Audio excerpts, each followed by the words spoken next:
हाय दोस्तों, स्वागत है आपको मेरे YouTube channel all science classes में।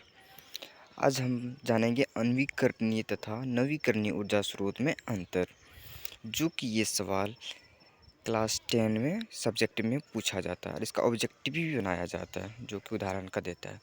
ये सोशल साइंस यानी कि सामाजिक विज्ञान तथा ये विज्ञान यानी कि साइंस जो ये दोनों में सवाल किया जाता है।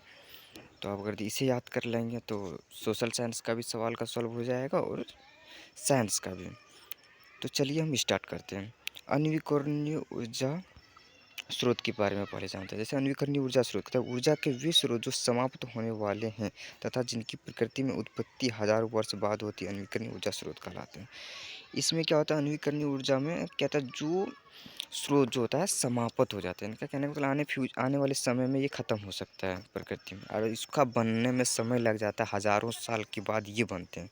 जैसे कोयला बोलते हैं हम लोग, पेट्रोल, डीजल, केरोसिन तेल वगैरह ये सब जो बनता है हज़ारों साल की मेहनत के बाद बनता है। लेकिन ऊर्जा जो है ये नवीकरणीय ऊर्जा स्रोत कहते हैं ऊर्जा के वे स्रोत जो अपरिमित हैं तथा जिन्हें प्रकृति नियंत्रित प्रदान कर रही है, नवीकरणीय स्रोत कहलाता है। यानी कि नवीकरणीय ऊर्जा स्रोत ये कभी ख़त्म नहीं होने वाला है, ये अपरिमित है, ये प्रकृति हमेशा के लिए देते रहती है, यानी कि कर रही है, प्रदान कर रही है, यानी कि दे ही रही है। जैसे उसे नवीकरणीय स्रोत यानी कि आप बोल सकते हैं अनवीकरणीय ऊर्जा में वैसी ऊर्जा जो आने वाले समय में समाप्त हो जाए, लेकिन नवीकरणीय ऊर्जा स्रोत जो कभी भी समाप्त ना हो। जैसे इसका सूर्य की किरण ये कभी ख़त्म नहीं होने वाली है, ये हमेशा के लिए आएगा। पानी ये हमेशा के लिए रहेगा।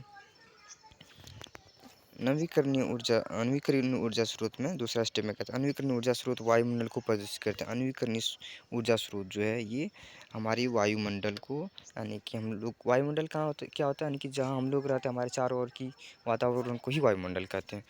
तो उसको क्या करते हैं, प्रदूषण फैलाते हैं। जैसे कोयला वगैरह हम लोग जलाते हैं तो धुआं निकलता है, इससे क्या होता है, प्रदूषण फैलता है, जो कि अनवीकरणीय ऊर्जा हम लोग को नुकसान पहुँचा रहे हैं, यानी कि प्रदूषित कर रहे हैं। और वही नवीकरणीय ऊर्जा स्रोत जो है वायुमंडल को प्रदूषित नहीं करती, ये प्रदूषण नहीं फैलाते। क्या सूर्य की किरण से आने वाली धूप हम लोग को प्रॉब्लम पहुंचा सकता है? नहीं पहुंचाता है ये। हाँ, अलग बात है कि सूर्य से बहुत सारी ऐसी किरणें आती है, जैसे पराबैंगनी किरणें, ये सब नुकसान पहुंचाने का काम करती है, लेकिन वो तो नहीं आती है। बहुत ऐसी किरणें हैं, पराबैंगनी किरणों को वैसे भी ओजोन परत उसको रोक के रख लेता है। उदाहरण के लिए सौर ऊर्जा, जल, पानी वगैरह सब कभी ख़त्म नहीं हो सकता, क्योंकि ये बहुत ज़्यादा मात्रा में है। जैसे पृथ्वी पर पानी 100% में 75% पानी है, तो पानी ख़त्म हो ही नहीं सकता कभी। तो आप इसे आप अपनी भाषा में याद रखेंगे। अनवीकरणीय ऊर्जा स्रोत में लिखेंगे वैसी स्रोत ऊर्जा जो आने वाले समय में ख़त्म हो जाए। दूसरा स्टेप में लिखेंगे ये प्रदूषण फैलाते हैं। तीसरा में उदाहरण लिख दें कोयला, पेट्रोल, डीजल। और नवीकरणीय ऊर्जा स्रोत में वैसी ऊर्जा जो कभी समाप्त ना हो, और ये दूसरा स्टेप में लिखेंगे ये कभी प्रदूषण नहीं फैलाते हैं।